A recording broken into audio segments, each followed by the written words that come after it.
Grissaia. As you remember, in our last episode, we met a blonde woman who is probably a secret agent or something.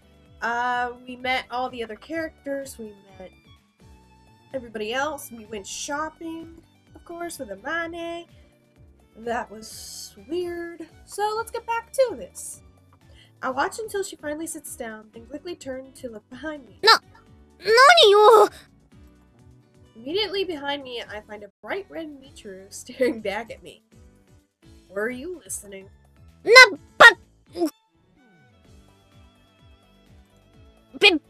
別にあんたのことなんか興味ないんだからね。Michiru is so interested. 聞いてたんじゃなくて聞こえちゃっただけよ。勝手に変な話聞かせないでよね。迷惑なんだから。It is a real nuisance sometimes to overhear something. I've had that problem as a kid. Crossing her arms tightly in front of her chest, her face bright red, Michiru babbles frantically. In response, I thrust my right hand in an energetic thumbs up. Nice run. Sundere, Michiru. バカにして。He is a jerk. If you don't want to talk about something, you should make it awkward to ask. Based on that theory, I tried spicing things up a little more the reality, but who knows how much of it they believed. Of course, it's true that my parents died when I was still a kid, that I was picked up by an older woman, my master, and that I lived off the money she earned. After my master's death, I did get work from her friend, JB, in order to earn my keep. On top of that, it's thanks to her vouching for me that I'm able to attend a normal school like this in the first place. Huh? Now that I think about it, I didn't change the facts much at all. But then, the more you focus on constructing believable lies, the less they tend to work. When you stick more or less to the truth, you'll end up convincing people no matter how absurd the story sounds. A promising start would be a bit of an overstatement, but I think I can work with this. So basically, he's basically very mysterious in a sense. No matter what sort of life you're living, you'll run into people who just won't listen to what you have to say. When words don't get through, the easiest alternative is beating them into submission. Certainly a bit of a rough solution, but when you're dealing with another man, it's at least an option. But when you're dealing with a woman, let alone a shrimp of a girl who doesn't come up to your shoulder, it's a different story. If you start swinging your fist around out of irritation, under those circumstances, anyone would call it bullying the weak. It's bad style. Leaves an unpleasant taste in your mouth, too. What's called for in such situations is perseverance and patience. I can't read! What is wrong with me? They're always saying we live in an age of technological wonders. So I've been waiting for someone to invent a machine you can stick on your back and switch to Zen-like instantly, granting yourself infinite self-control. But despite the clear market potential, the world isn't yet such a convenient place. Well, no big deal. I'm pretty used to endurance tests by now. Oh, Makina, you're just so cute. It's been 5 minutes since I spotted Irizu Makina wandering aimlessly around the campus and called out, "What are you up to?" in a casual tone. On the bright side, she reacts to my voice and stops dead in her tracks instead of fleeing. But the next step is proving a little more problematic. The girl's just staring up at my face. She hasn't said a word. Can you not speak Japanese? Silent as always, Makina shakes her head back and forth in denial, apparently having understood my question. Are you afraid of me, maybe? Her silence continues, and this time there's neither confirmation nor denial. It seems unlikely that she didn't understand the question, which means this one is in uncertain territory, somewhere between yes and no, as far as I can guess. I'm repeating myself, but this sort of communication takes a lot of patience and persistence. That is true. When you're dealing with a shy person, I was really shy as when I was younger, and dealing with someone shy Being persistently nice is good. Just, you gotta make sure it's a boundary of not being annoying. This one, it's more like, she doesn't want to talk until she gets to know you a little better. I try to consciously consider things from Makina's point of view. A transfer student with an unclear background, what's more, a man 178 centimeters high. From the perspective of Makina, who I guess to be around 140 centimeters, it might well be a little intimidating to have me towering above her. For the moment I crouch down so that my eyes are level with hers. It seems like you were wandering around the grounds. Are you looking for something? 違うのよ。 Makina speaks a single word in a quiet voice and once again shakes her head in denial. Then what are you doing? That's a point of some interest to me, but well, if you get down to it, wherever she is, and whatever she's doing is her own business, I suppose. I'm not a policeman, and I don't have any reason to drag it out of her. In this case, it might be best to find some words to wrap this up cleanly, give her a friendly goodbye, and let this timid creature be on her way. But just as I reach this conclusion, Makina slowly moves her hand to the rear of her skirt, grabs something with her stubby fingers, and pushes it in front of my eyes. Huh? What's this thing? At a glance, the item in Makina's small hand is a toy-like object, roughly the size of an egg, with an LCD screen buried into the center. Oh! Like those Tamagotchis, I remember as a kid, they were so... I know what that is. It's kind of like you take care of a pet, and, like, you feed it and anything. If you don't do what you're supposed to, it dies. I remember this thing. Oh my gosh, I used to play it all the time as a kid. デジタルペット。 Yes. I love those as a kid. It helped you to learn responsibility in a sense, but at the same time, my grandma would tell me you're taking care of a digital rather than the real pet, which was my cat Subi at the time. Just cat. Just her until we got Lily, so of course it does get daunting. So I would recommend for like a small kid, like 3 years old, to play with that. Once they get into school age, I wouldn't suggest it. What's that? On closer examination, there is some unknown life form or monster, most closely resembles a chick, displayed in block pixels on the center LCD. It seems to be programmed with some cheap animations, about 3 patterns or so. Come to think of it, I remember reading a news article about this a few years ago. After developing the smallest 3-axis geomagneticism sensor in the world at the time, a certain company fed that technology into a children's electronic toy, which then became an explosive hit among grade schoolers. It's a pedometer, right? One of those things where the pet grows up faster the more you walk. そう。 I have to admit, her voice is soft but so cute. Nodding her head, Makina returns the pedometer in her hand to her waist. In other words, she wasn't looking for anything in particular. Her wandering itself was the objective. Walking's a good thing since it's aerobatic exercise without too much strain on the joints.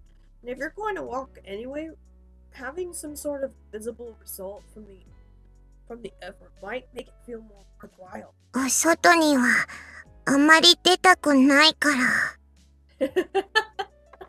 She is so cute. Makina points at the school gates as she speaks. I see. It makes sense that she'd want to avoid crowded places given her extreme shyness. That would restrict her strolls to pacing around the school grounds, which would quickly get repetitive. So the digital pet serves as a distraction from that boredom, most likely. You like taking walks? 微妙。 Sorta, isn't it? Well, walking for fun at this age might be a little odd. It seems more like a hobby of an old man. You have any other interests, like reading, for example? Read any books lately? 本？ She looks Manga's fine too, whatever. To tell the truth, I'd already heard from Mane that Makina often reads books, and reading is a hobby of mine as well. I think it's a decent common topic, for starters. In response to my question, Makina holds her right index finger to her chin and mumbles, while gazing up at the sky. クイズの本。A quiz book? That sounds cool. Quiz, huh? Was it interesting? 裸眼で直視すると、命に関わる危険なお菓子ってなんだ Oh, that's so cute. That is so cute.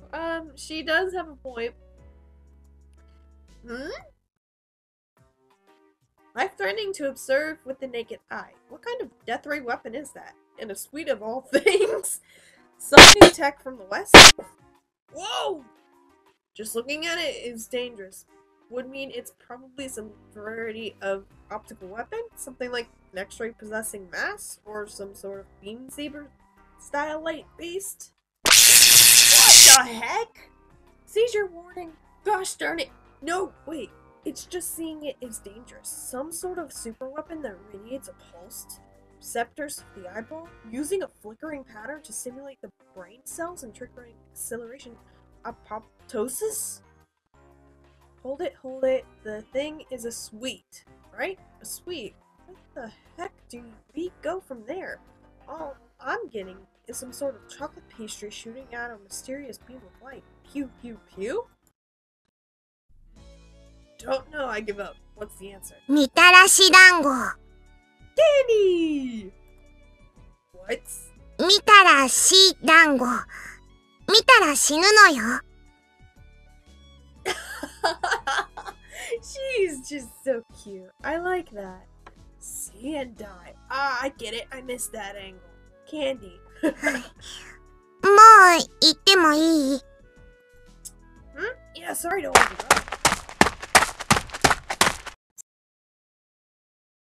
Cute. Without even a buyer later, Makina leaves the area at a trot as if fleeing from me. It doesn't seem like she's outright hates me. 逆じゃないかな How long have you been there? みたらし団子のあたりかな Oh, that's basically not everything.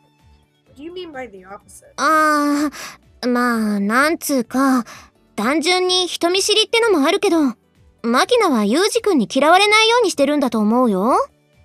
Oh, no, that's cute. The fact that Makina doesn't want to be disliked is cute. Trying to not be disliked? マキナって、本当はもっと明るい子なんだけど、明るすぎてうざがられることも多いから警戒してるのよ。Oh, that's sad. True enough, I remember seeing her rushing around, brandishing a cicada and crackling that first time. If that's her normal state, then the way she behaves in front of me would certainly be a product of deliberate self-restraint, but... 警戒しているってことは、ユージ君に嫌われないように意識してるって証拠じゃない？ I think it could be interpreted as simple fear as well. まあ、怯え半分ってのはあると思うけど、大丈夫じゃないかな。What makes you say that? さっき、マキナと会話するとき、ユージ君マキナの目線に合わせて腰を低くしたでしょ？ Really? あれって実は有効手段なんだよね。Oh, yeah, I remember like sometimes if you want to talk to kids or somebody shorter than you and it's overtowering. I hate most of my friends are small or like shorter than me, so sometimes I have to squat down a little to be able to see what the heck they're talking about. Also, that also helps with a kid if you squat down to their level, eye to eye. It actually helps them talk to you. Yeah. When I was a kid, there was a time I'd been surrounded by unfamiliar adults and found myself on the brink of tears. When one of the adults stooped down to talk with me face to face, I immediately got emotionally attached. Looking back, I feel like shouting, "You sure got attached to an outrageous person," or complaining about what an idiot I was, but... ほら、私も背高い方だし、最初はマキナも懐かなくってさ、目線を合わせて話すって裏技に気づくのに1ヶ月もかかったよ。And now she's glued to you, or something like that? 確かにべったりだけど、言うほどいつも一緒ってわけじゃないわよ。マキナは基本的に一人で遊ぶ方が好きだし。Oh wow, that's something. Make sure my hand is not disturbed. それにあの子、感情のムラが激しいっていうか、あんまり変な意味にとってほしくないんだけど、ずっと一緒にいると疲れるのよね。I don't know what kind of perspective you do with me. I think he kind of figured that out the first day. But again, you never know. Maybe she's playing by herself because she understands that? うまく説明できないけど、猫みたいなものよ。構ってほしい時だけニャンニャン言ってすり寄ってきて、飽きたらスッといなくなっちゃう感じ？ That is definitely like a cat. くせっ気でふわふわしてるし、体もぐにゃぐにゃで柔らかいし、体温が高いから抱くと暖かいし、なんか甘ったるい匂いするし、猫っぽいよね。It is like a cat. I love cats. It's like sometimes Shadow, my sister's cat, he'd come up and he'd start to snuggle and try to be lovable and get you attention and then leave. So cute. A cat, I see. まあ、慣れないうちはそっけないかもしれないけど、絶対に悪い子じゃないから、なくしてあげてよ。I don't plan to force her to be friends if she doesn't want to be. But yeah, I'll try to avoid being hated. If I avoid unnecessary contact... What is wrong with me today? I shouldn't inspire any hatred or come to hate anyone myself. In exchange, I won't be liked or come to like anyone either. Maintaining emotional distance along appropriate lines is an essential but extremely difficult aspect of forming efficient interpersonal relationships. Of course, there are always these careless puppy dog types who'll leap into your arms wagging their tails right from the start. 何よ、私の顔じっと見て。Well, just thinking about how beautiful you are. キスしたくなっちゃった？ That's funny. Alright, Amani, close your eyes. うん。 Her chest swelling with some ridiculous expectation, Amani closes her eyes and presses her lips as instructed. Moving quickly and silently, I make it good. I make good my getaway, leaving the girl to her foolishness. That was perfect. That was so perfect. うん。どこ行ったのよ！もう、意地悪！ We are definitely a tease, man. We are definitely a tease. I see, Makina. They have the right idea. By entirely and silently running away certainly is less troublesome. Don't take it the wrong way, Amane. It's not that I hate you. I'm just trying to avoid being hated by you. That is so cute. That is so cute. Read books in a well-lit area. That was a teaching of my masters. At that time, I was accustomed to reading while shut up in a closet or dark room, so those words felt a bit refreshing. Of course, it's not like I'm worried about obeying the teachings of a woman who's already dead, and I'm still not good with direct sunlight. But here I am searching for a bright place with a book in hand anyway. Aren't I adorable? The humor of this guy, I swear. He's humorous, dude. This heat. Stepping away from the air-conditioned school building and both schools' admissions guide pamphlet. On the coded 3-folder brochure, there's a bird's eye view illustration of the campus with a mark to the south of the schoolhouse and annotated planned site of library construction. Planned site? Meaning there isn't a library yet, I guess. Although there is something library-esque on the second floor of the school building, the collection only holds around 200 books.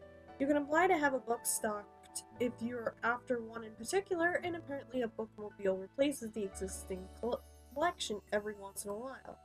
But it doesn't seem like it's been used that heavily. In other words, there's no reason to go out of my way to borrow the key to use it. I brought my own books, and there are plenty of well-lit areas besides the library. While casually looking over the pamphlet, I find the words Rose Garden. This is definitely our principal's name. What is it? 乙女たちの通う学園にはやっぱりバラ園が必要よね。毎年新入生が入学する時期には先輩たちが自分で育てたバラを新入生の胸に添えるの。 That was funny. 素敵。 I like that animation thing. That was cute. Or so I can easily imagine a certain woman who doesn't know how to act her age deluding herself. Pretty flowers might calm your mind, but they won't fill your belly. If you've got a room to grow them, it would be better used for an edible plant, but telling her that would probably just make things unpleasant. I'll just have to remember to greet Principal Tachibana with a good day, Umi-sama, the next time I see her. A rose garden, eh? I don't have any interest in inedible flowers, but I guess there would be a shade tree or two as well. Imagining myself reading under a tree surrounded by blooming roses brings a smirk to my face. Guided by these silly thoughts, I decided to head toward the rose garden for the first and only time. They call it a rose garden, but not a single one is in bloom. Based on the map, this is definitely the right spot, and there's even a white arch that seems appropriate. But from what I can see, there aren't any roses in flower. Maybe the garden's still a work in progress, or perhaps they're cutting the buds during the summer. Well, not like I came to see roses in the first place.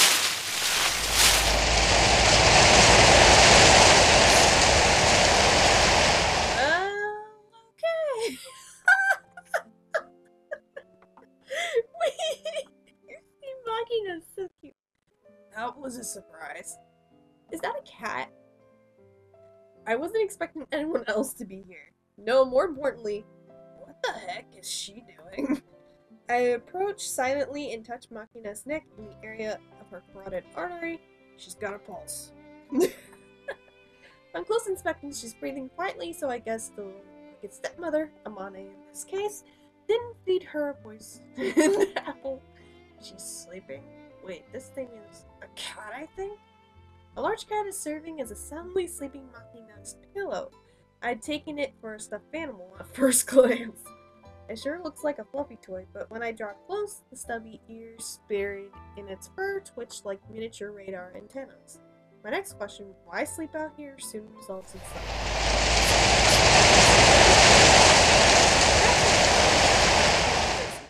Or so they used to say. As for Makina, I expect she was wandering around by herself as per usual, then grew exhausted and collapsed into some sleep on the spot.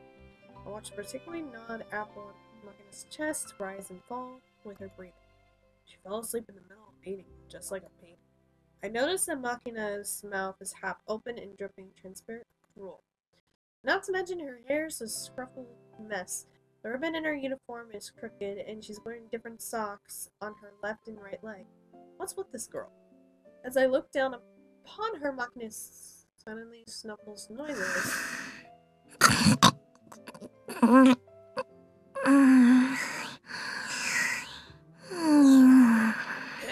a weirdo. It's been a while since the last time I laughed at a woman's sleeping face. Even as I'm filled with desire to keep watching, discomfort at the peaceful atmosphere of this place also wells up within me. Oh, kitty cat!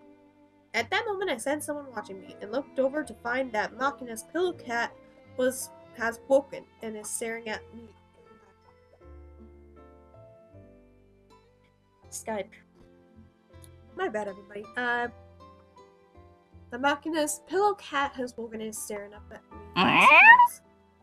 He's so cute. Sorry to bother you. Go back to sleep. I leave them to compare to avoid making noise and sit down under a tree a little ways away. Phew. Wandering around as she pleases, then falling asleep in the nearest coolest cool place when she gets tired. I see she certainly does remind you of a cat. I'm envious. That's not sarcasm or anything. I'm genuinely envious of Makina. I'm sure that she brings that little pocket of naturally peaceful space with her wherever she goes. I think that's something worth envying, and it's probably very precious to her as well, which might well be why she doesn't want to step outside the sanctuary of a school when she can avoid it. Inside the sanctuary that would crumble in a moment without the protection of others. I wonder if the day will come when I too can sleep in that utterly defenseless room. Turning toward the sound, I noticed the fat white cat from before appearing from the direction of the thicket I just left. Rustling its way through the foliage on stubby legs, it stops suddenly when it spots me sitting under the shade of my tree. Glaring at me with sleepy-looking eyes, it lets out a single disgruntled yell. My bad. After getting suddenly awoken in the middle of a pleasant nap, it's only natural. If I were pulled out of bed on a Sunday morning by some pushy religious solicitors, I'm sure I'd make a similar face. Oh, goodness. Although the fat cat doesn't seem to have accepted my apology, he snuffles roughly and limpers away from this place. As I'm watching the cat's dignified exit, the bushes start to rustle.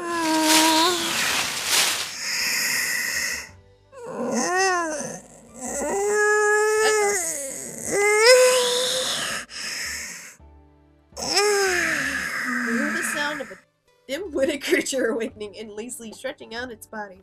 When I take a look, Makina's crouched on the ground, on all fours, bending her back.